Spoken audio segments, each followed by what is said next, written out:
Alright, it's been a while since I've done one of these reviews, or at least I think it has been. I haven't been able to keep up with TNA for in a while, and I should have said preview because it's not a review because the show is not on yet. But I'll just go ahead and preview just Lockdown and see, and just share with you some of my predictions. Alright, as I point out, I haven't watched TNA regularly in a while because my schedule has been very, very rough. Just pointing that out there. The match, from what I've seen here, the match that seems like it'll be the first one because it seems like it has some of the least amount of weight to it, is Kenny King versus Christian York versus Zema Ion in a three-way match for the TNA X Division Championship. Kenny King apparently won the X Division title on just an Impact. Considering he's a new star, I'm not sure whether or not they would immediately end his run this early. I think he may be able to have a decently long run with Christian York, although that may have been what they're already doing and I'm just missing it. But I'm thinking Kenny King is going to retain the championship. The next match is Joseph Park versus Joey Ryan. Yeah, this match, it's a Joseph Park match. It's probably going to be an alright match.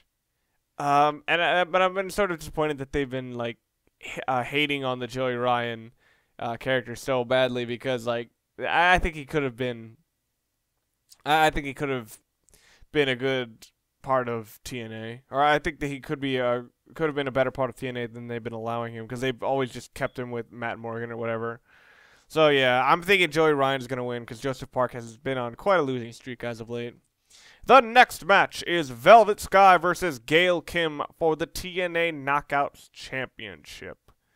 Yeah, Velvet Sky as champion was something that a lot of people wanted, but now that it's happened, I think they regret their action because, honestly, I don't like Velvet Sky as champion. She just seems very uninteresting to me, but I'm pretty sure they're going to keep the title with her, at least for a little bit longer since she has been working at the company in a while, and generally guys who show some sense of company loyalty tend to have longer title reigns, or at least that's what I've noticed. The next matchup was Kurt Angle versus Wes Brisco, who recently was announced as a member of Aces and Eights in a steel cage match. Yeah, Aces and Eights, Bret Hart recently described TNA as a place of WWE rejects. I don't entirely agree with that statement, but Aces and Eights is a group consisting almost entirely of WWE rejects, and Wes Brisco is a guy who didn't even qualify to get to WWE in the first place.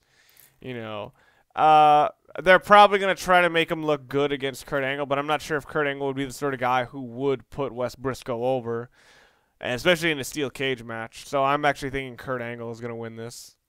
Next match. This is the one I'm actually looking forward to as a title match more than any of them. Austin Aries and Bobby Roode as the tag team champions versus Bad Influence, Kazarian and Christopher Daniels versus the tag team of Chavo, Guerrero, and Hernandez in a three-way dance for the tag team championship of the world.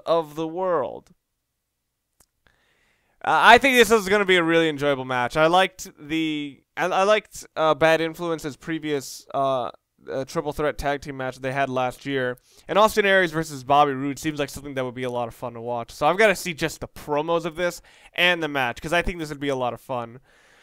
Being that Austin Aries and Bobby Roode have only just started their new tag team and they won the title not too long ago, I'm thinking this is gonna be this feud is gonna be continuing. But I'm looking forward to all the stuff Bad Influence is gonna do because they were hilarious last year.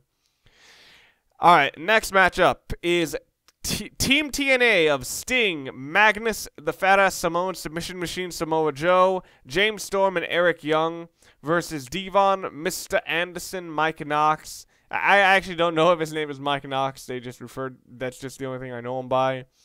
Doc, who was Luke Gallows, and Garett Bischoff.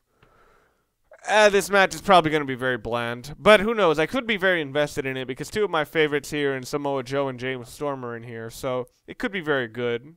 But it really knows. It depends on how much time they have and what they plan on doing. This could be the return of Jeff Jarrett, for all we know. The next and final matchup, the main event of the evening. Jeff Hardy versus Bully Ray in a steel cage match for the TNA Heavyweight Championship. I kind of like the idea of this match, but not with Bully Ray as a babyface.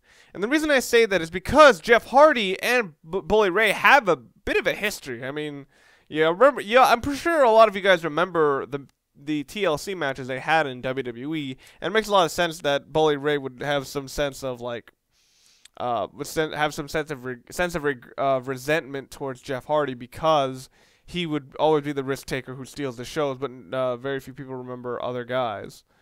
You know, remember the other guys in that match, I should say. But, you know, with him as a babyface, I just don't see that. I remember seeing one image online just saying, Bully Ray is the #1 contender, because fuck logic. Yeah, it just makes me wish that Christopher Daniels was still in the title hunt, as opposed to just losing on Impact. But do I see Bully Ray losing? Yes, I see Bully Ray not winning the match and probably turning back into a heel because that's what he does. His name is Bully Ray. Who the hell would trust a man named Bully Ray? Anyway, that's my little predictions about what's gonna happen at Lockdown. What do you guys think is gonna happen? And I guess we're gonna find out what is gonna happen tomorrow night. So. See you guys then. This has been Mr. Sanders.